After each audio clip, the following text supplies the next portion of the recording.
The library, which moments before had been a sanctuary of leather-bound knowledge and inherited gentility, transformed into something altogether different. The afternoon light streaming through the tall windows seemed suddenly harsh, almost accusatory, illuminating dust motes that danced above the chaos of human distress. Sir Richard had sunk into the chair opposite his wife's body, his face having taken on the peculiar greyness of a man confronted with something his mind could not quite process. Mr. Thorne stood frozen near the doorway, his hand still raised in a gesture frozen mid-motion, as though he had forgotten how to complete even the simplest action. It was Lady Pemberton who, after her initial shock, began organizing the response with the brisk efficiency of someone who had spent a lifetime managing village affairs. "Someone must telephone the police," she announced, her voice cutting through the murmur of distressed voices. "Richard, shall I use the telephone in the hallway?" She did not wait for his response before sweeping from the room with the decisive authority of a woman accustomed to being obeyed. Miss Marple remained where she stood, her observation continuing with the same gentle consistency that had characterized her entire afternoon. She watched as the guests gradually filtered into the library, their faces registering shock, horror, and, in several cases, something more complex than mere surprise. She noticed how quickly they organized themselves into smaller groups, as if the human animal's instinct toward social clustering persisted even in the face of violent death. Dr. Harrington arrived within 20 minutes, breathless from having cycled hastily from his residence on the other side of the village. He was a capable man, efficient and professional, though his competence could not mask the fact that he was dealing with a murder, not a medical emergency that might still yield to his ministrations. After examining the body with practiced precision, he looked up at Sir Richard with an expression of genuine sympathy. "I'm terribly sorry, Richard," he said quietly. "There's nothing to be done. She's been dead for at least half an hour, perhaps longer." The police arrived in the form of Inspector Welford, a man of perhaps 50, solid and methodical in his approach.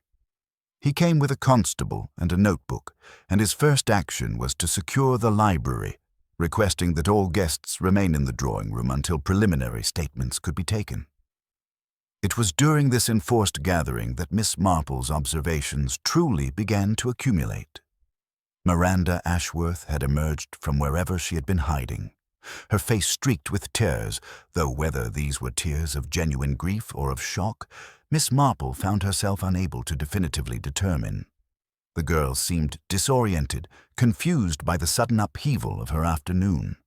She clung to her father's arm, and Sir Richard, though clearly devastated, managed to comfort her with the distracted gestures of a parent operating on instinct rather than conscious thought. What was rather more interesting was the behavior of Mr. Lawrence, the solicitor. He stood apart from the main grouping of guests, his expression one of barely concealed concern. He checked his pocket watch repeatedly and at one point appeared to be on the verge of speaking to Sir Richard before apparently thinking better of it. Miss Marple noticed that his eyes kept drifting toward the hallway, as though calculating distances or considering escape routes. Mrs. Cottingham, the vicar's wife, had immediately assumed the role of comforter to the distressed, offering handkerchiefs and soothing platitudes in equal measure. "Such a dreadful thing," she murmured repeatedly. "In broad daylight, too. Poor Dorothy, poor Richard. What is the village coming to?" Her shock seemed genuine enough, though Miss Marple observed that she was already mentally composing the narrative that would dominate tea tables throughout St. Mary Mead for months to come. Geoffrey Thorne had recovered his composure and was now attempting to provide Sir Richard with practical assistance, speaking in low tones about arrangements and procedures. The banker's reaction had been interesting. After his initial freeze, he had moved into problem-solving mode with remarkable speed, suggesting either genuine friendship or the calculated behavior of a man eager to position himself as reliable and helpful. It was as the afternoon light began to shift toward evening gold that Miss Marple observed the most telling moment. Inspector Welford had been taking preliminary statements in the drawing room, and he had asked the assembled guests if anyone had witnessed anything unusual in the hours before the discovery of the body. There was a general murmur of denial, but Miss Marple noticed that Mr. Lawrence's jaw tightened almost imperceptibly when the question was posed. He opened his mouth as if to speak, caught himself, and remained silent. When the inspector's gaze settled on the pale blue bonnet tie, which he had carefully collected from the deceased's hand and placed in an evidence envelope, Miss Marple watched the faces of those assembled with particular care. There was confusion, naturally. No one seemed to recognize it as belonging to any of the guests present, but there was also something else, a flicker of recognition in Miranda's eyes, before the girl's expression went carefully blank. As the evening deepened and the police began their preliminary investigations, the guests were eventually permitted to depart, though not before the inspector had taken careful note of their names and addresses.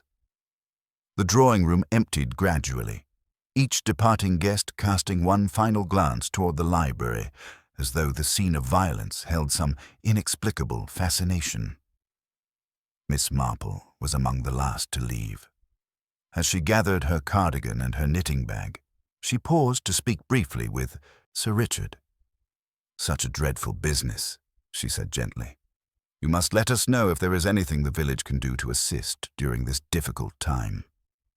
Sir Richard nodded numbly, scarcely seeming to register her presence. It was only as Miss Marple made her way down the drive toward the village that she allowed herself the smallest of reflective smiles. She had observed enough. The puzzle was beginning to reveal its shape, and though the picture remained incomplete, several crucial pieces were already finding their places in her orderly mind. By the time she reached her cottage, darkness had fallen completely across St. Mary Mead, and the village's true reaction was only just beginning to unfold. The news of Dorothy Ashworth's death spread through St. Mary Mead with the inexorable speed of wildfire through dry grass. By the following morning, there was scarcely a household in the village that had not heard the essential details, and by noon, those details had multiplied and mutated into a dozen competing theories, each more dramatic than the last. Miss Marple, sitting in her small sitting room with a cup of Earl Grey and the morning's correspondence, observed this social phenomenon with the detached interest of someone who had spent a lifetime studying human nature in its most unguarded moments. Her telephone had rung twice before 10 o'clock.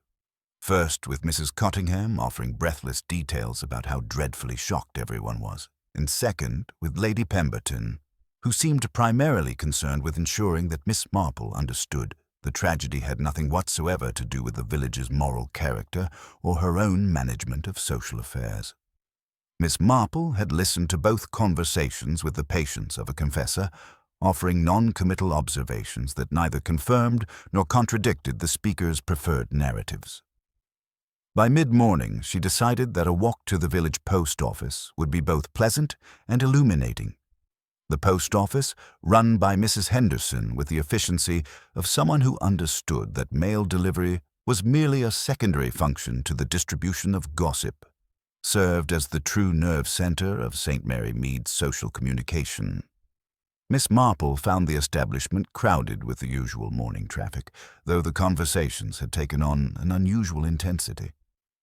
"I heard it was a lover's quarrel," Mrs. Finch, the butcher's wife, was saying to Mrs. Whitmore near the stamp counter. "Someone said Dorothy had taken a fancy to the new doctor's assistant. You know, that rather handsome young man who came with Dr. Harrington?" "Nonsense," Mrs. Whitmore replied, though her tone suggested she found the idea thoroughly fascinating rather than truly dismissive. "I've heard it was about money. Sir Richard's been having difficulties with his investments. Dorothy was threatening to leave him and take her settlement to London." Miss Marple collected her mail, 2 letters and a parcel of knitting wool she had ordered, and moved toward the counter. Mrs. Henderson, a woman of perhaps 60 with sharp eyes and an even sharper memory, greeted her with the particular warmth reserved for those who might provide novel information. "Dreadful business, Miss Marple," she said. leaning forward with the conspiratorial air of one sharing classified intelligence. "Have you heard the details? They say she was stabbed with a letter opener in broad daylight at her own tea party." "How distressing," Miss Marple replied mildly. "Such a beautiful afternoon it was, too. I do hope the police will be thorough in their investigation." "Oh, they're about already," Mrs. Henderson confirmed with satisfaction. "Inspector Welford has been asking questions all morning. I heard he spent nearly 2 hours at the solicitor's office yesterday evening. Young Mr. Lawrence, you know. Rather odd, that. Why would he need the solicitor at a time like this?" This was precisely the sort of detail that Miss Marple filed away with meticulous care. She had already noted Mr. Lawrence's peculiar comportment at the tea party, and now this additional information suggested that whatever concern had gripped him was sufficiently serious to warrant immediate consultation with legal counsel. Perhaps he was advising Sir Richard on matters of inheritance, Miss Marple suggested thoughtfully. "These matters do require professional guidance." "Possibly," Mrs. Henderson agreed, though her skeptical expression suggested she found this explanation less entertaining than her preferred theories. "Though I must say, Miranda Ashworth's been acting rather strangely as well. My daughter-in-law saw her this morning at the market, and she said the girl looked positively haunted. Wouldn't meet anyone's eyes. Bought the most peculiar collection of items: ribbon, writing paper, a novel. Nothing sensible at all." As Miss Marple made her way back toward her cottage, she found herself mentally cataloguing this new information alongside everything she had already observed. The pale blue bonnet tie, Miranda's expression when she saw it, Mr. Lawrence's nervous behavior, the apparent financial difficulties Sir Richard might be experiencing.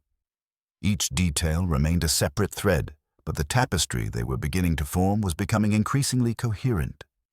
She was halfway through the village when she encountered Mrs. Cottingham hurrying in the opposite direction, her face flushed with excitement and moral concern in equal measure. "Miss Marple," she called out, "have you heard the most dreadful news? They're saying now that Dorothy was having some sort of improper relationship. The inspector's been asking questions about her movements, her correspondence, whether anyone had noticed anything unusual. I simply cannot imagine what the village is coming to.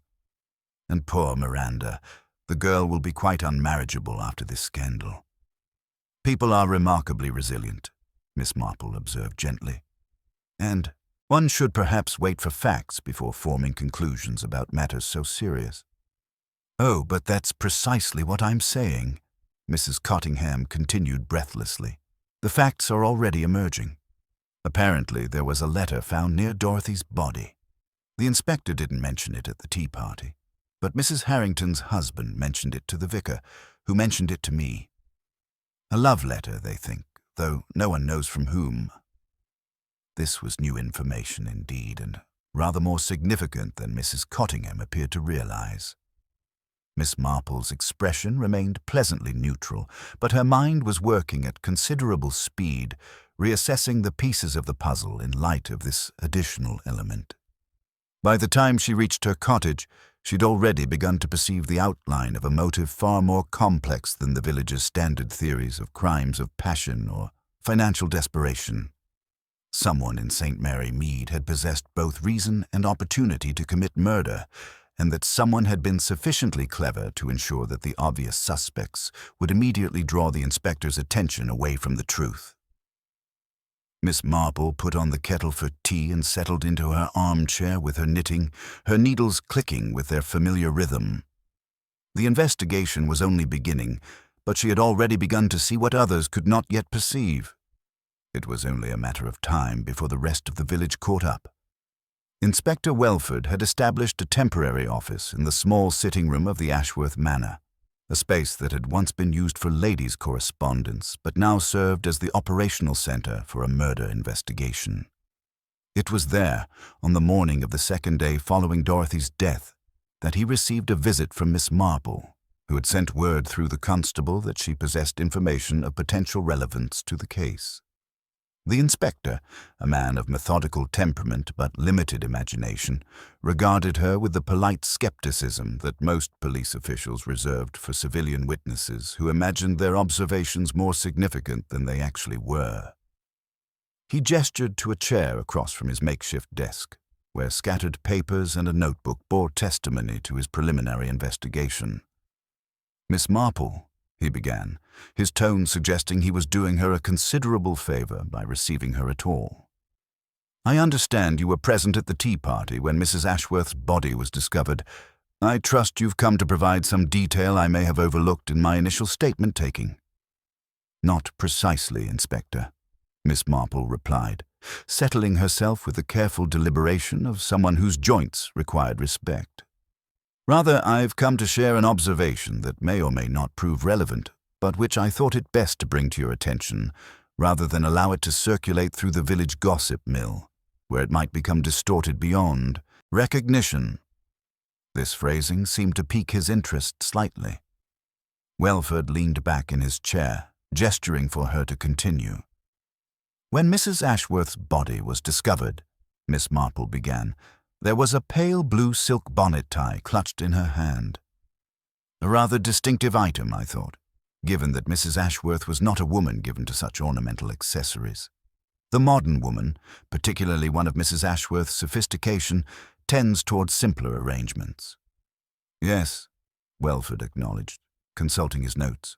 "We collected that item as evidence. Rather odd, as you say. We've been attempting to determine its ownership, but so far, no one claims to recognize it." "That in itself is curious, is it not?" Miss Marple continued thoughtfully. "An item of such specificity, worn by someone in the household, or frequently in the household, yet claimed by no one. It suggests either that the item's owner is deliberately concealing their connection to it, or that it was introduced into the situation deliberately by someone else as a form of misdirection."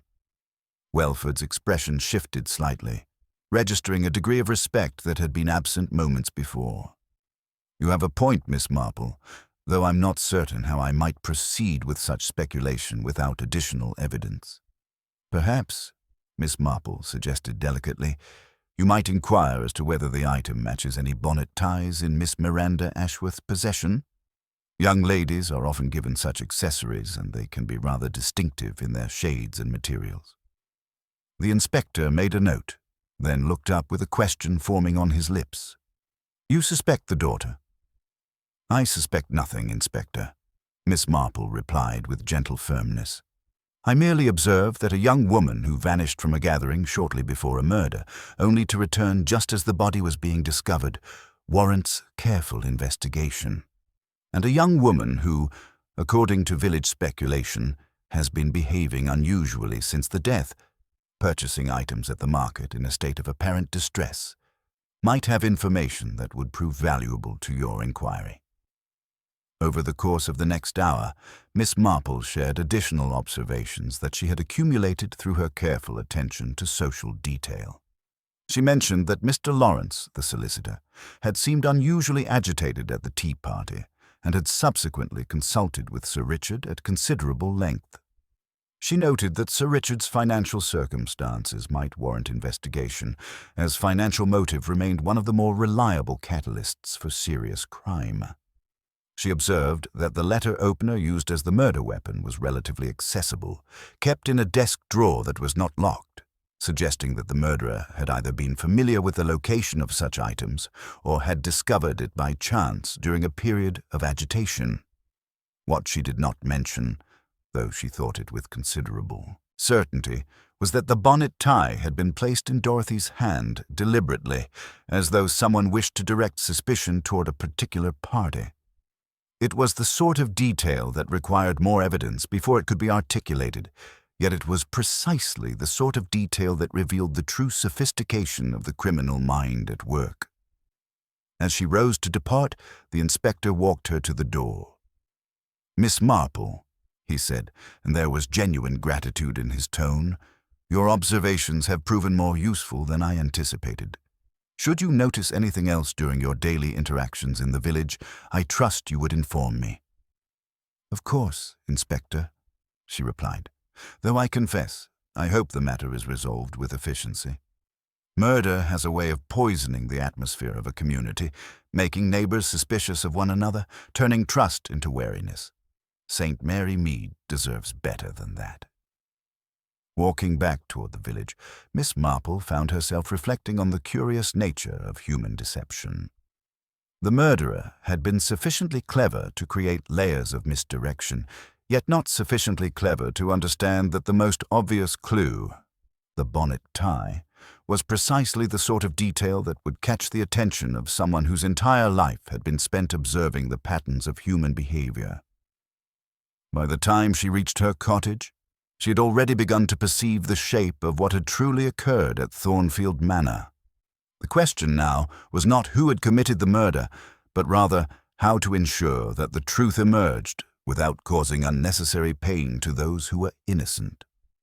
The interrogation of Miranda Ashworth took place 3 days after her mother's death, in a more formal setting than Miss Marple's casual consultation with the inspector. The drawing-room at Thornfield Manor had been arranged with uncomfortable precision, chairs positioned to maximize the psychological advantage of the questioner, a small table bearing the pale blue bonnet tie in its evidence envelope. Miranda sat with her father's solicitor, Mr. Lawrence, positioned beside her like a sentinel, though his presence seemed to provide her with precious little comfort. Inspector Welford began with the standard questions: her whereabouts at the time of the murder, her movements during the tea party, her relationship with her mother. Miranda's answers came haltingly, her eyes rarely meeting his gaze. Yes, she had excused herself from the gathering. Yes, she had gone upstairs to her bedroom. No, she had not heard anything unusual. No, she could not explain why she had taken nearly half an hour to return. It was when the inspector produced the bonnet tie that Miranda's carefully constructed composure began to fracture. Her hand trembled as she looked at it, and her face took on a pallor that suggested she might at any moment become physically ill. "Do you recognize this item, Miss Ashworth?" Welford asked, his tone deliberately neutral. "No," Miranda whispered. "I don't know what it is." "It's a bonnet tie," the inspector continued, his eyes never leaving her face. "We found it clutched in your mother's hand when her body was discovered. Now I find it curious that you, a young woman of fashion and taste, would claim not to recognize such an article, particularly when our inquiries suggest that you possess several similar items." Miranda glanced toward Mr. Lawrence, whose jaw had tightened noticeably.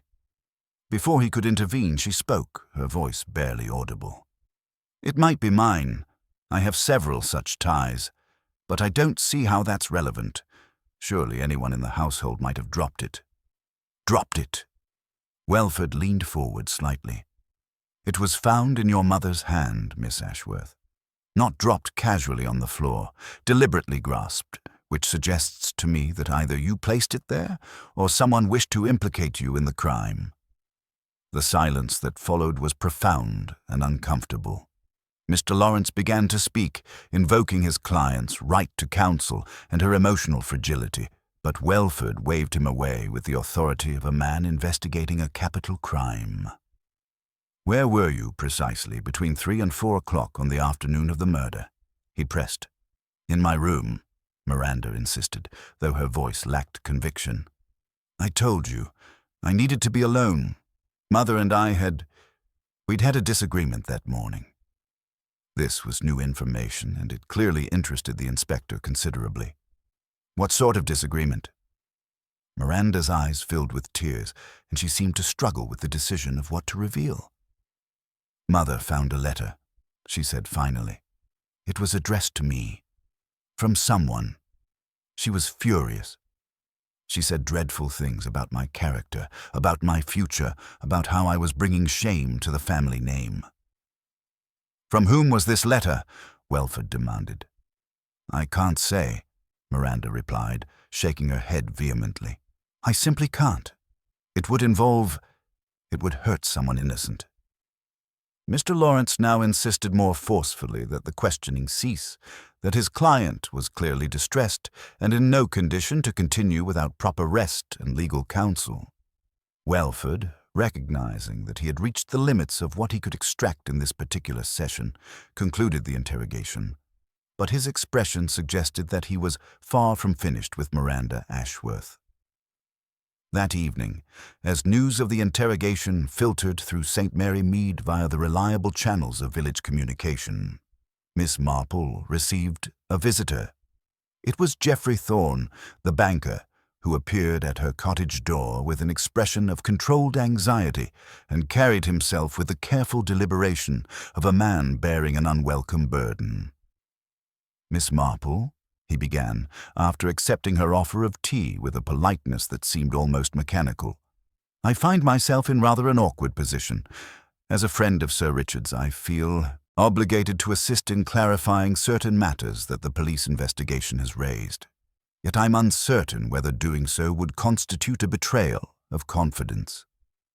"A difficult position indeed," Miss Marple acknowledged, studying him with her characteristic attentiveness.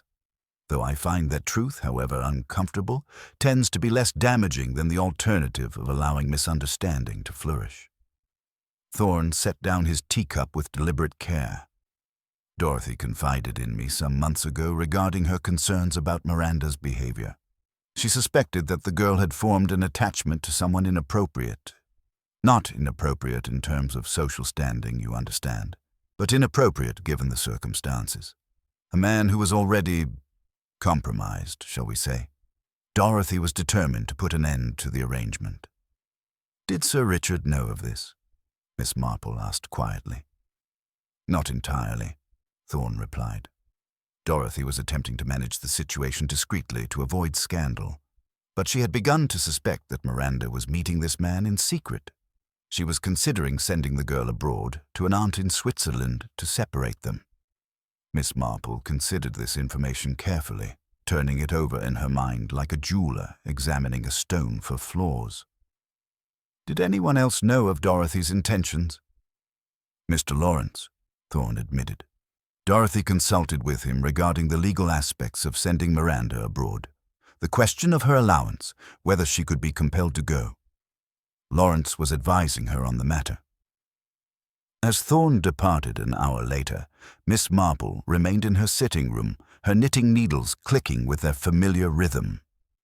The pattern was becoming clearer now, though it remained incomplete. There was a secret at the heart of this crime, a hidden relationship that had driven someone to violence, but the question of precisely who had wielded the letter opener and precisely why remained shrouded in complexity that required further investigation. She picked up her telephone and rang the police station, asking to speak with Inspector Welford.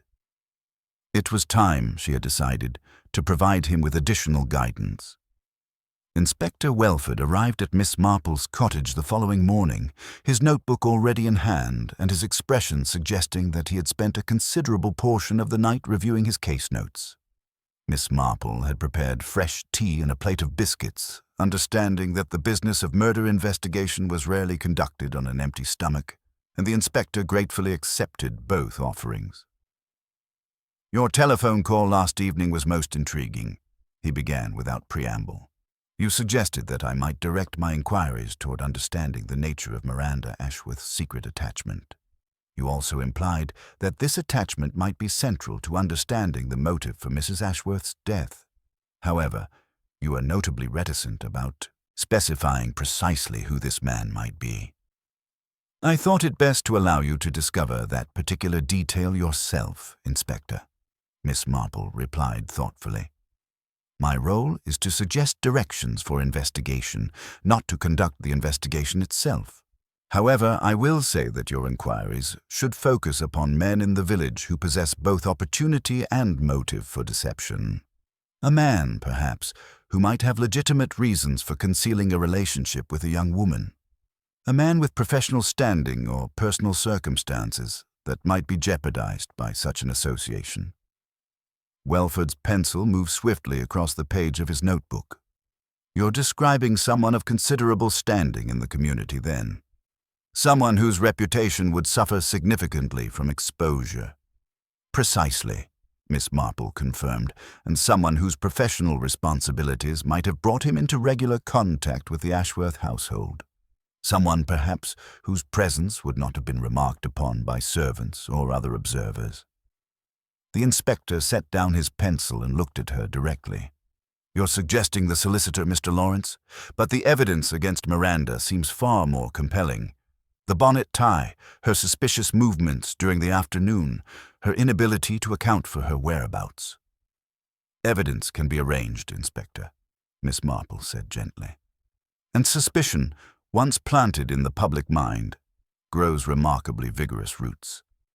Consider the possibility that the bonnet tie was deliberately placed in Mrs. Ashworth's hand by someone wishing to direct your investigation toward Miranda. Consider also that a young woman in love, even with a man who is himself behaving unethically, might be willing to take certain actions to protect that man's interests, particularly if she feared her mother's intervention." Welford rose from his chair and moved to the window, his gaze focused on the village beyond Miss Marple's garden. "If what you suggest is true, then we have a far more complex crime than appears on the surface. A matter of blackmail, perhaps, or coercion." "Or both," Miss Marple suggested. "Though I would caution that the most dangerous people are often those acting from motives we would consider sympathetic if we understood them fully. A man attempting to protect his reputation, a woman attempting to prevent scandal, a young girl attempting to preserve her future happiness. These are sympathetic motives, Inspector, yet they can lead to terrible acts." By midday, Inspector Welford had obtained a warrant to examine Mr. Lawrence's private correspondence and financial records. What he discovered there transformed his understanding of the case entirely. There were letters. Passionate, indiscreet letters from Miranda Ashworth, detailing meetings in secluded locations, expressions of love and devotion that suggested a relationship far more intimate than mere casual flirtation. But there were also earlier letters from Dorothy Ashworth herself. Letters that made clear she had known of the relationship and had been using that knowledge as leverage. The financial records revealed payments made from Lawrence's account to an account registered in Dorothy Ashworth's name, payments that had begun approximately 6 months prior and had increased in frequency and amount as the weeks progressed. Blackmail, pure and simple, conducted with the methodical precision of a woman determined to extract maximum advantage from her discovery of an indiscretion. When Welford confronted Lawrence with this evidence, the solicitor's carefully constructed facade crumbled entirely. He admitted to the relationship with Miranda, admitted to the payments to Dorothy, admitted to the mounting desperation he had felt as the demands increased, and Dorothy had begun threatening to expose the affair to his colleagues, to the village, to the law society itself. "But I didn't kill her," he insisted, his voice hollow with despair. "Yes, I was furious. Yes, I felt cornered and humiliated and desperate. But I did not kill her. I was in my office all afternoon reviewing documents. My clerk can confirm this. I didn't leave until nearly 5 o'clock. Yet the evidence, circumstantial though much of it was, seemed to point inexorably in his direction. He had motive, the desire to end the blackmail. He had opportunity. The solicitor's office was adjacent to the village, and the tea party would have provided perfect cover for his movements. He had knowledge of the household and its layout. Most damning of all, he had attempted to conceal his relationship with Miranda, suggesting consciousness of guilt. Inspector Welford seemed prepared to arrest him on the spot, but Miss Marple, who had accompanied the inspector to this confrontation at the solicitor's office, raised a gentle hand. "Inspector," she said quietly, "before you proceed with this arrest, I wonder if you might consider one additional detail. The letter that Miranda mentioned during her interrogation, the letter that Dorothy discovered and that precipitated their disagreement. Where is that letter now? Has it been located among Dorothy's possessions?" Welford's expression shifted, registering the significance of this oversight. He turned to Lawrence with renewed intensity. "Where is that letter, sir?" "I don't know," Lawrence replied, his voice barely a whisper. Dorothy said she kept it for insurance, hidden somewhere in the house. I never knew where. Miss Marple exchanged a glance with the inspector, a moment of silent understanding passing between them. The missing letter represented something crucial, either evidence of premeditation or evidence of something far more significant. And as long as that letter remained undiscovered, the true nature of what had occurred at Thornfield Manor on that fatal afternoon remained obscured. The search of Thornfield Manor was conducted with meticulous precision, beginning in the library, where Dorothy had met her death and expanding outward to encompass the entirety of her private quarters. Inspector Welford, accompanied by his constable and watched with keen interest by Miss Marple, directed the investigation with the thoroughness of a man determined not to miss the crucial detail that might transform suspicion into certainty. It was in Dorothy's bedroom, concealed behind a loose panel in the writing desk that stood near the window, that the letter was finally discovered. The envelope bore Miranda's name in her own youthful handwriting, and the contents, when read aloud by the inspector with appropriate gravity, revealed sentiments that were shocking in their explicitness. They were love letters, undoubtedly, but they were also something far more incriminating, evidence of a clandestine relationship conducted with flagrant disregard for propriety or consequence. Yet it was not the contents of the letter that prompted Miss Marple to request a private word with the inspector. Rather, it was the discovery of something else entirely, something that had been tucked into the envelope alongside Miranda's correspondence. A second letter, older and more worn, written in a masculine hand on paper that bore the letterhead of a London firm of solicitors. Miss Marple examined this document with careful attention, her blue eyes moving slowly across each line. When she had finished, she folded it with deliberate care and handed it back to the inspector. "I believe," she said quietly, "that this letter represents the true cause of Mrs. Ashworth's death, and not Mr. Lawrence's unfortunate indiscretion, however damaging that indiscretion might be to his reputation." Welford looked at the document with visible confusion. "But Miss Marple, this letter is dated more than 20 years ago. It concerns a matter of inheritance and property transfer, hardly relevant to a contemporary murder." "Perhaps not relevant to Mr. Lawrence," Miss Marple agreed, "but potentially quite relevant to Sir Richard. Shall we return to the drawing-room and examine this matter more thoroughly?" It was there, in the presence of Sir Richard Ashworth and his daughter Miranda, that the full complexity of the situation began to reveal itself. Miss Marple, with the delicate precision of a surgeon opening a carefully sutured wound, guided the inspector through the implications of what the old letter contained. "This letter," she explained, "concerns the settlement of an estate some 2 decades ago. It appears to describe a property transfer that was conducted in a manner that was, shall we say, legally questionable. The property in question, Thornfield Manor itself, I suspect, was transferred to Sir Richard under circumstances that involved the deliberate misrepresentation of his claim to inheritance." Sir Richard's face had gone completely white. "How could you possibly know this?" he demanded, his voice hoarse with a desperation that suggested his entire world was crumbling around him. "I don't know it with absolute certainty," Miss Marple replied gently, "but I observed certain things at the tea party and in the days following. Your anxiety regarding your financial circumstances, your reaction when Mr. Lawrence consulted with you.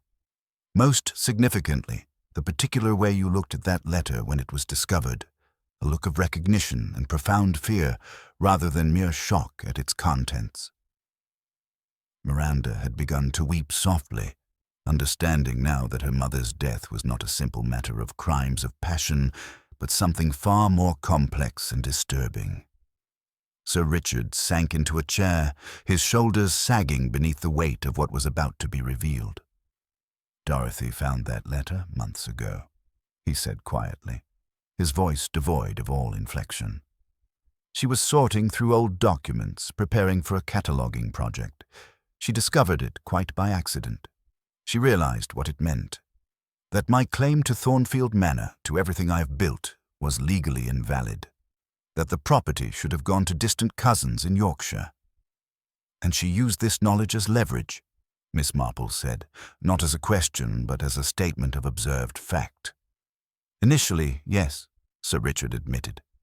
She demanded control of the household finances, demanded certain concessions regarding my business decisions, demanded authority over Miranda's future.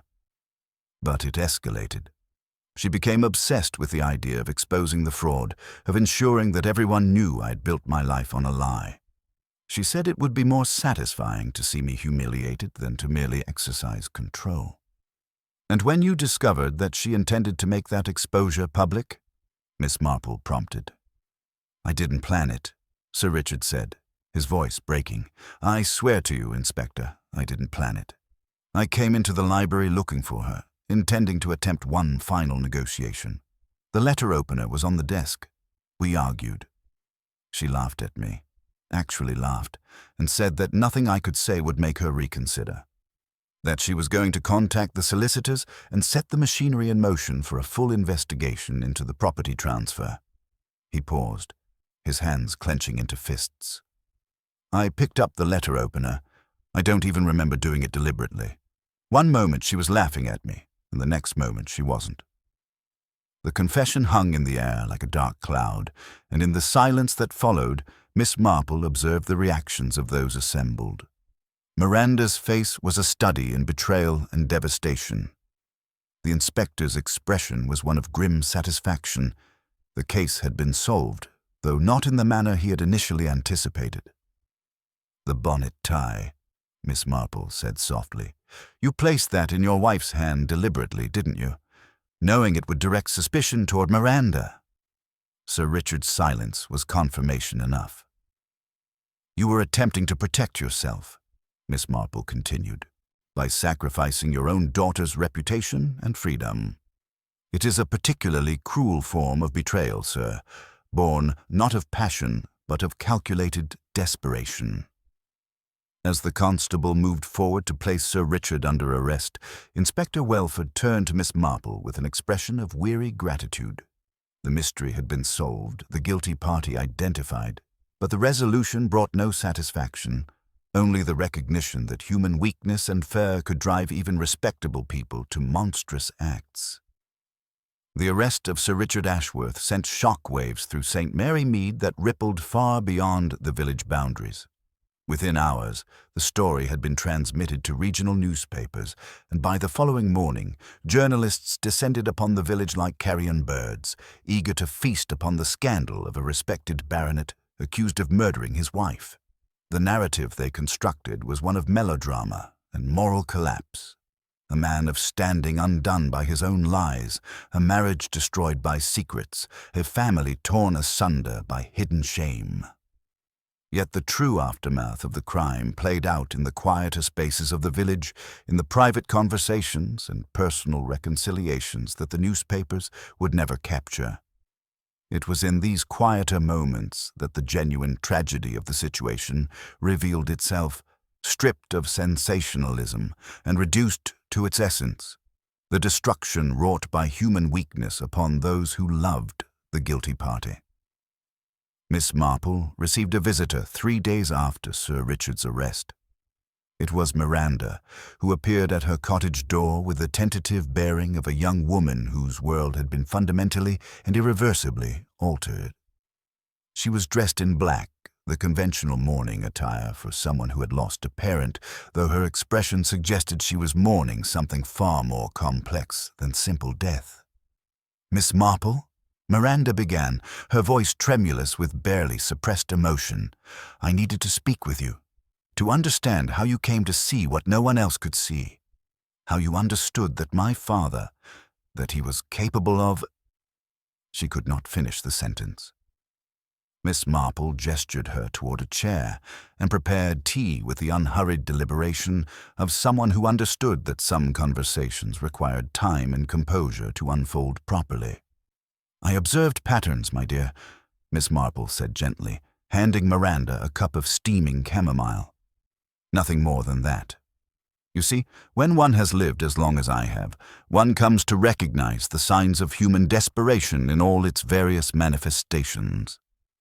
Your father's anxiety was palpable to anyone who cared to notice it. The manner in which he consulted with Mr. Lawrence, the particular way his eyes darted toward the French doors during the tea party, these were the behaviors of a man terrified that something would be revealed. "But you didn't know what would be revealed," Miranda protested weakly. "You couldn't have known about the property, about the inheritance dispute." "No," Miss Marple acknowledged, "but I knew that something existed, some burden of knowledge that was being wielded against him.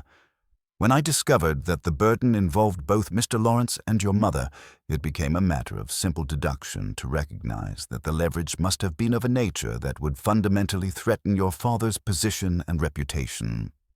In a man of his standing, only a matter concerning the legitimacy of his title or his property could provoke such profound anxiety." Miranda set down her teacup untouched and covered her face with her hands. When she spoke again, her voice was muffled by emotion. "He tried to blame me. Not directly, he was too clever for that, but he placed that bonnet tie in Mother's hand, knowing it would direct suspicion toward me, knowing that I was already vulnerable because of my relationship with Mr. Lawrence. He was willing to see me imprisoned rather than accept the consequences of his own actions." "Yes," Miss Marple said quietly. "That was perhaps the most troubling aspect of the case.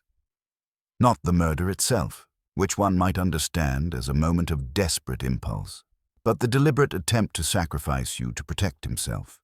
It speaks to a depth of moral corruption that extends far beyond the single act of violence." Over the course of the following weeks, Miranda became a frequent visitor to Miss Marple's cottage. The young woman was attempting to reconstruct some semblance of a life from the ruins of her family's collapse. Her relationship with Mr. Lawrence, which might have withstood the scandal had circumstances been different, had become untenable once the full extent of the blackmail scheme was revealed.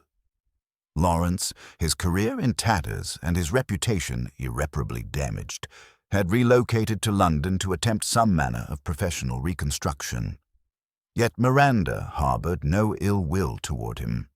She recognized that he, like her, had been a victim of circumstances orchestrated by her parents. It was during one of these visits that Miss Marple made an observation that seemed to strike at the heart of the young woman's grief. "You are blaming yourself," she said, not as a question but as a statement of observed fact. "You believe that your relationship with Mr. Lawrence precipitated the chain of events that led to your mother's death and your father's arrest. This is natural, my dear, but it is also profoundly mistaken."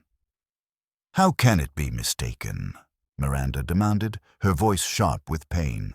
"If I had not been involved with him, if I had been a dutiful daughter, Mother would never have discovered that letter, would never have used it as leverage against Father." "Perhaps," Miss Marple conceded, "but one might equally argue that if your father had not committed fraud decades ago, if he had not built his entire life upon a foundation of lies, your mother would never have possessed leverage to wield, and if your mother had been a woman of conscience and compassion, she would never have exploited that leverage for her own gratification and power. The crime did not originate with your youthful indiscretion, my dear. It originated in the choices made by adults who should have known better." As autumn deepened into winter and the village gradually adjusted to the absence of the Ashworth family from its social fabric, Miss Marple found herself reflecting on the nature of human corruption and the particular vulnerabilities of respectable society. St. Mary Mead had weathered the scandal with the resilience of a community that understood that evil wore many faces, and that the most dangerous criminals were often those who occupied positions of trust and standing. The case was closed, the guilty party imprisoned pending trial, and the machinery of justice had done its work. Yet Miss Marple understood, with the wisdom that came from decades of observation, that some questions would remain unanswered. What had driven Dorothy to transform her discovery into a weapon of psychological torture? What had driven Sir Richard to exchange his conscience for the preservation of his status? These were questions that extended far beyond the scope of any murder investigation, into the darker territories of human nature that remained forever mysterious. The trial of Sir Richard Ashworth took place in the Spring Assizes, some 4 months after Dorothy's death, and it was conducted with all the formal pageantry that the British legal system could muster. The courtroom was packed with spectators, some drawn by genuine interest in justice, others by the simple human fascination with scandal and the downfall of the mighty. The newspapers had transformed the case into a morality tale, complete with all the necessary villains and victims, though Miss Marple observed that their versions bore only a passing resemblance to the complex reality she had come to understand. She attended the trial, sitting quietly in the gallery, her knitting needles clicking softly as the prosecution presented its case. The evidence was overwhelming. The confession extracted during interrogation, the financial records documenting Dorothy's blackmail, the testimony of witnesses regarding Sir Richard's anxiety and suspicious behavior in the days preceding the murder. Yet there was also a complexity to the proceedings that the newspapers had failed to capture, a sense that what was being tried was not simply murder, but the entire edifice of respectability upon which Sir Richard had constructed his life. It was during the cross-examination that something unexpected occurred. The defense counsel, an aging barrister of considerable skill, produced a letter, not the document concerning the fraudulent property transfer, but rather a letter written by Dorothy Ashworth herself, addressed to her solicitor and never sent. In it, Dorothy detailed her own role in the blackmail scheme and expressed her intentions with brutal clarity. She wrote of her plan to expose Sir Richard publicly, to ensure that he would lose not only his property and title, but his freedom as well, imprisoned for fraud. The letter concluded with a paragraph that seemed to reveal the psychological torment that had driven her actions. "I have endured 20 years of his indifference and infidelity," Dorothy had written. 20 years of watching him conduct his affairs with women of no particular standing while maintaining the facade of a respectable husband. When I discovered the truth about Thornfield Manor, I understood that God had provided me with an instrument of justice. He will suffer as I have suffered. He will lose everything as I have lost my dignity and my self-respect. The production of this letter shifted the trial's emotional terrain. Sir Richard's legal team immediately moved to argue for a reduction in charges, contending that the murder had occurred in a moment of desperation provoked by a woman wielding blackmail as a psychological weapon. The prosecution countered that regardless of Dorothy's moral failings, the act of murder was unjustifiable and must be punished with appropriate severity. It was during a recess in the proceedings that Miss Marple found herself in conversation with the defense counsel outside the courtroom. He was a man of perhaps 70, with the weathered appearance of someone who had spent a lifetime wrestling with the contradictions inherent in the legal system. "You were instrumental in this case, I understand," he said, his grey eyes assessing her with professional interest. "The police spoke of your observations with considerable respect." "I merely observed," Miss Marple replied modestly. "It was Inspector Welford who conducted the investigation." "But you understood something that he did not initially perceive," the barrister continued. "You recognized that this was not a simple crime of passion, but rather the culmination of a complex web of deceptions and moral failures spanning decades. That recognition appears to have been crucial." Miss Marple was quiet for a moment, considering her response with characteristic care. "The law deals in facts and evidence," she said finally. "But the truth, the full truth of what occurred, is often far more complex than what the legal system is equipped to address. Your client committed murder. That is an indisputable fact, but the circumstances that led him to that act were not born in a moment, but accumulated over years of choices made by multiple people. Whether that complexity should mitigate his culpability is, I suppose, a question for the jury to consider." The verdict, when it came after 3 days of deliberation, reflected the jury's own struggle with these moral ambiguities. Sir Richard was found guilty of murder, but with a recommendation for mercy. The judge, in sentencing, acknowledged the extraordinary circumstances of the case while nonetheless affirming that the taking of human life could never be justified, regardless of provocation. Sir Richard was sentenced to life imprisonment, with the possibility of eventual parole after a minimum of 15 years. As Miss Marple departed the courthouse following the verdict, she was intercepted by a young journalist eager to obtain her observations on the case. She declined with gentle firmness, expressing only the hope that the trial's conclusion might allow the village to begin its process of healing.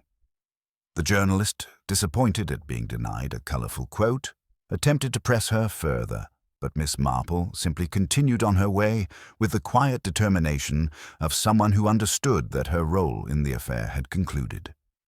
The drive back to St. Mary Mead seemed to take longer than Miss Marple remembered it taking before. The spring countryside, usually a source of quiet pleasure, seemed somehow diminished by the weight of what she carried in her mind: the knowledge of human weakness, the understanding that evil often wore the face of respectability, the recognition that justice, however necessary, rarely brought genuine satisfaction to anyone involved. When she arrived at her cottage, she found a letter waiting for her, postmarked from London. It was from Mr. Lawrence, who had written to thank her for her role in clarifying the true circumstances of Dorothy's death. He expressed his intention to rebuild his life elsewhere, to ensure that his past mistakes would not continue to haunt those in St. Mary Mead. The letter concluded with an observation that struck Miss Marple as particularly poignant. "You saw clearly when others were blinded by the obvious. That gift of sight, I suspect, is both a blessing and a profound burden." Miss Marple folded the letter carefully and placed it in her correspondence box. As evening fell over the village, she settled into her customary chair and took up her knitting. The needles clicked their familiar rhythm, a sound of normalcy and continuity in a world that had been temporarily disrupted by violence and moral collapse. The case was concluded. Justice had been served. Yet the questions it had raised about the nature of human nature itself remained stubbornly unanswered. Summer arrived in St. Mary Mead with a sort of gentle inevitability that suggested the village had always moved according to its own rhythms, indifferent to the dramas that periodically disrupted its surface calm. The gardens that had witnessed Dorothy Ashworth's final afternoon grew lush and verdant, the roses bloomed with profligate abandon, and the village settled into that particular torpor that accompanied the season. Yet beneath the return to normalcy, subtle shifts had occurred, shifts in social alignment, in the way villagers regarded one another, in the unspoken recognition that the community's apparent stability had always been constructed upon foundations more fragile than anyone had previously acknowledged. It was on a particularly warm June afternoon that Miss Marple received an unexpected visitor. Mrs. Cottingham appeared at her cottage door with an unusual combination of purpose and diffidence, as though she had made a considerable decision and was uncertain whether that decision would be welcomed or rejected. Miss Marple, who had been in her garden tending to her roses, invited her inside and offered tea with her customary hospitality. "Miss Marple," Mrs. Cottingham began, her hands worrying at her handkerchief with nervous energy, "I have come to discuss a matter that has been troubling me since the trial concluded. It concerns something I observed on the afternoon of Dorothy's death, something that I did not mention to the police because I did not understand its significance at the time."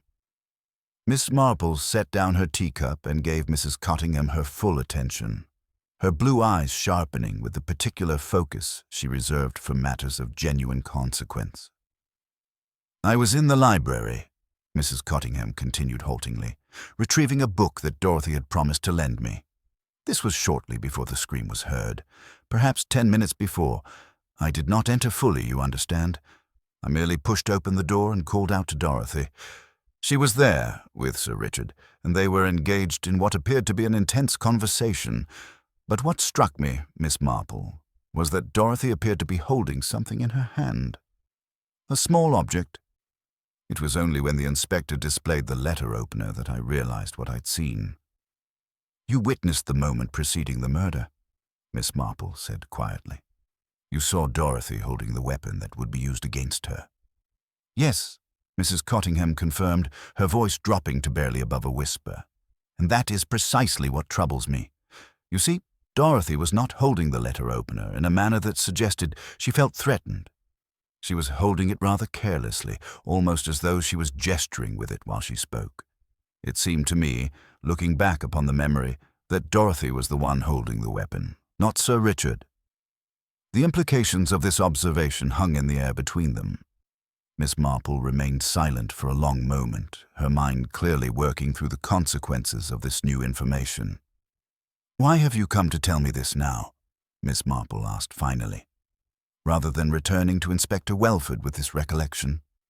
"Because," Mrs. Cottingham said slowly, "I am not certain what it means. Sir Richard has been convicted. Justice, as the law defines it, has been served. And yet I cannot help but wonder whether the truth, the full truth, has been properly understood. Dorothy was the one holding the weapon. Sir Richard did not go into that library, intending to murder his wife. What happened between them remains unclear, but the sequence of events may not have been as straightforward as the trial suggested." Miss Marple rose from her chair and moved to the window, her gaze directed toward the garden beyond. When she spoke, her voice carried the weight of hard-earned wisdom. "The law does not deal in complete truth, Mrs. Cottingham. It deals in evidence, in proof beyond reasonable doubt, in the presentation of competing narratives filtered through the lens of legal procedure. Sir Richard struck the blow that ended Dorothy's life. That is fact. Whether he did so in self-defense, whether Dorothy was herself wielding the weapon, whether the sequence of events was other than what was presented at trial, these questions are now beyond the reach of legal inquiry." "But surely," Mrs. Cottingham protested, "if there is evidence that might exonerate him, or at least mitigate his culpability, he should be informed." "He should be," Miss Marple agreed. "And you are correct in bringing this matter to my attention rather than allowing it to be lost in the accumulation of time and forgetting. However, I wonder whether you have fully considered the implications of the information you are about to provide." Mrs. Cottingham's expression revealed her confusion at this cryptic statement. Miss Marple turned from the window and looked at her directly. "If Sir Richard's defense team becomes aware that there exists evidence suggesting Dorothy may have been holding the weapon, they will pursue an appeal," Miss Marple explained. "The legal machinery will be set in motion once again. The trial will be relitigated in various courts. The village will be subjected once more to the scrutiny of journalists and the intrusions of the legal system. Miranda Ashworth, who has only recently begun to rebuild some semblance of a life, will be dragged back into the public eye. And for what outcome? An appeal might reduce Sir Richard's sentence, might eventually result in his release. Or it might be denied and he remains imprisoned, but with the added bitterness of having his hopes raised and then dashed. You're suggesting," Mrs. Cottingham said slowly, "that I should remain silent." "I'm suggesting," Miss Marple replied gently, "that you consider whether your conscience is truly served by disrupting the conclusion that has been reached, or whether sometimes the best service one can render to truth is to recognize its complexity and accept that the machinery of justice, however imperfect, has exhausted its ability to grapple with that complexity." The two women sat in contemplative silence, the weight of moral ambiguity settling between them like a physical presence. Outside, the summer sun continued its inexorable journey across the sky, indifferent to questions of justice, guilt, and the possibilities of redemption. Mrs. Cottingham eventually departed, her expression suggesting that she had come seeking absolution and had instead been confronted with the troubling recognition that absolution might not exist for the moral dilemmas that life occasionally presented. Miss Marple returned to her garden, where the roses awaited her attention. As she tended to them, her thoughts turned to Sir Richard, imprisoned and perhaps forever wondering whether his conviction had been based upon the complete truth of what had transpired. She thought of Dorothy, whose attempt to wield power through blackmail had culminated in her own death. She thought of Miranda, attempting to build a future from the wreckage of her family's collapse. And she thought of the eternal question that haunted all who pursued truth, whether some truths, once discovered, were worth the cost of their revelation. The autumn following the trial brought with it a particular quality of melancholy that seemed to pervade St. Mary Mead with unusual intensity. The leaves turned their customary shades of gold and crimson, yet the beauty of the season seemed somehow diminished by the knowledge of what the village had endured. It was during this time that Miss Marple received a letter bearing the prison service's official seal, and she understood, with the clarity that came from decades of navigating human nature, that the moment of final reckoning had arrived. Sir Richard had written to her requesting a visit. The letter was brief and formal, containing no explanation of his purpose beyond the simple statement that he wished to speak with her regarding matters of significance. Miss Marple arranged the visit with the prison authorities, and 3 weeks later she found herself sitting across from Sir Richard in the austere visiting room, separated from him by a table and the vast distance that separation from freedom created. He had aged considerably in the months of his imprisonment. His face had acquired the particular pallor that came from extended confinement away from natural sunlight, and his eyes carried a quality of haunted awareness that suggested he had spent considerable time wrestling with the implications of his circumstances. Yet when he began to speak, his voice remained steady, possessed of a peculiar dignity that his reduced circumstances could not diminish. "Miss Marple," he began, "I have asked you here because I believe you deserve an explanation, not of the crime itself, but of the circumstances that led to it. I have spent months in this cell contemplating what occurred in that library, and I have come to recognize that the version of events presented at trial, while not precisely false, was profoundly incomplete." Miss Marple said nothing, merely inclined her head slightly to indicate that he should continue. "When I entered the library that afternoon," Sir Richard proceeded, "my intention was not to commit murder. I was desperate, yes. I was terrified of the exposure that Dorothy was threatening. But I still harbored hopes that I might reason with her, that I might find some way to persuade her to reconsider her plans to publicly reveal the fraud. What I found instead was a woman who had become something other than the person I had married. She was not merely angry. She was exultant. She was glorying in the power she wielded over me." He paused, his hands clenching into fists on the table before him.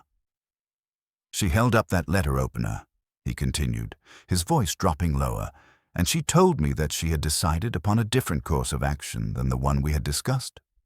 Rather than merely expose the fraud concerning the property, she intended to press charges. She said she had contacted solicitors in London, that she had arranged for a formal investigation into the matter. She said she wanted to see me imprisoned, that she wanted to watch me experience the humiliation and degradation that she believed I deserved for my various indiscretions and betrayals. And when you attempted to take the weapon from her," Miss Marple prompted gently. "There was a struggle," Sir Richard admitted, and for the first time tears began to course down his cheeks. "She was holding it, and I was attempting to wrench it from her hand. I did not intend to drive it into her chest.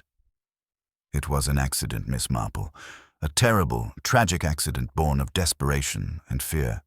But when she collapsed, when I realized what had happened, I understood that no one would believe the truth. Everyone knew about the blackmail. Everyone knew about Mr. Lawrence.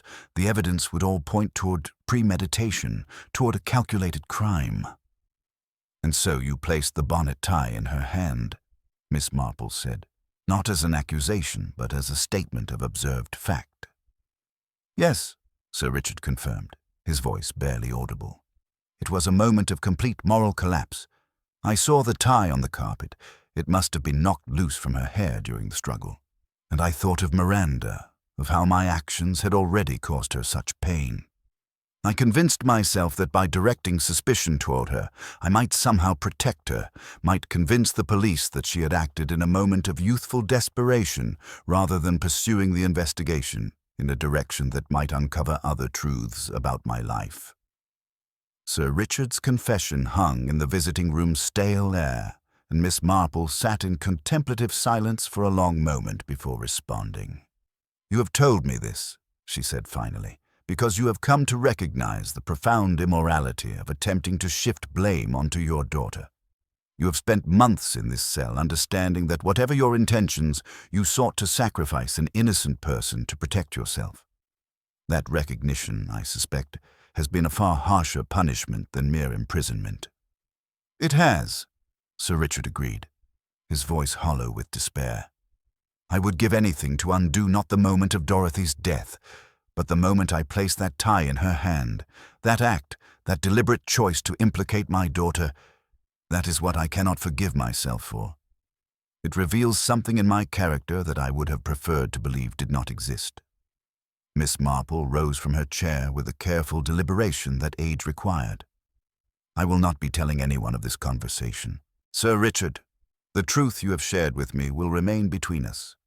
The legal system has reached its conclusion, and reopening it would serve no one. But I will tell you this. The fact that you recognize the full extent of your moral failings suggests that whatever years you spend in this prison, you will not spend them in complete spiritual darkness. That may be the only form of redemption available to you, but it is not insignificant." As Miss Marple made her way from the prison, back toward St. Mary Mead and the quiet rhythms of village life, she found herself reflecting on the nature of justice and its relationship to truth. The law had convicted Sir Richard Ashworth for the death of his wife, and in one sense, the law had been correct. Yet the complete truth of what had transpired remained known only to those directly involved and to Miss Marple herself, who had learned it through the accidental revelation of facts that the legal system had failed to uncover. She thought of Dorothy Ashworth, whose attempt to wield power through cruelty had led to her own destruction. She thought of Miranda, whose youthful indiscretion had been transformed into an instrument for her father's attempted deception. She thought of Mr. Lawrence, whose moral weakness had been exposed and whose life had been fundamentally altered by circumstances beyond his control. And she thought of Sir Richard, imprisoned not merely for the act of murder, but for the deeper moral collapse that had led him to sacrifice his daughter's reputation in an attempt to preserve his own. That evening, Miss Marple settled into her customary chair and took up her knitting. The needles clicked their familiar rhythm as she began a new project, a soft grey cardigan for Miranda Ashworth, who was beginning a new life in London, far from the village that had witnessed her family's destruction. As the needles worked their steady pattern, Miss Marple found herself thinking about the extraordinary banality of evil, the way moral collapse often stemmed not from grand moral failings, but from small choices made in moments of desperation, each choice incrementally distancing a person from their better nature until they found themselves committing acts they would never have believed themselves capable of committing. The village would move forward, life would continue its ordinary rhythms. Children would be born, couples would marry, new scandals would eventually emerge to capture attention and fuel speculation. St. Mary Mead, like all communities, possessed a remarkable capacity for forgetting, for gradually allowing dramatic events to fade into history, to become stories told and retold until they lost their capacity to disturb. But Miss Marple knew that she would never forget.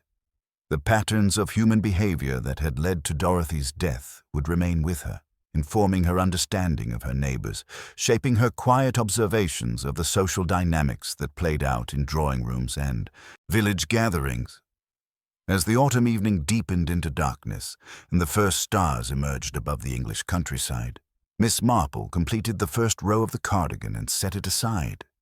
Tomorrow she would continue the work, adding another layer to the garment that was meant to provide warmth and comfort to a young woman whose life had been scarred by circumstances largely beyond her control. It was a small act, perhaps, but it was the sort of small act that had always been Miss Marple's specialty. Quiet interventions, gentle kindnesses, the unobtrusive provision of support and understanding to those who had been damaged by the cruelty and weakness of others. The case of Dorothy Ashworth's death was closed. Justice, imperfect though it was, had been served, and Miss Marple, having glimpsed the depths of human nature revealed by the crime and its investigation, returned to her garden and her knitting and the quiet pursuit of understanding that had defined her entire life. The truth remained complex, multifaceted, resistant to simple categorization. But in the end, she had done what she had always done. She had observed, she had understood, and she had ensured that the guilty had been held accountable, even if that accountability remained incomplete and imperfect. St. Mary Mead settled into the approaching winter, and Miss Marple with it, carrying within her the knowledge of secrets and moral complexities that the village would never fully comprehend. It was the burden and the privilege of her particular gift, to see clearly when others were blinded by the obvious, to understand human nature in its full complexity, and to navigate the treacherous terrain between truth and justice with the wisdom that only time and observation could provide. And though the case had concluded, though the guilty party remained imprisoned and the village had begun its gradual return to normalcy, Miss Marple understood that nothing would ever truly be the same. The murder had revealed something fundamental about St. Mary Mead and about human nature itself. Something that could never be unknown, only gradually and painstakingly accepted as part of the landscape of human experience.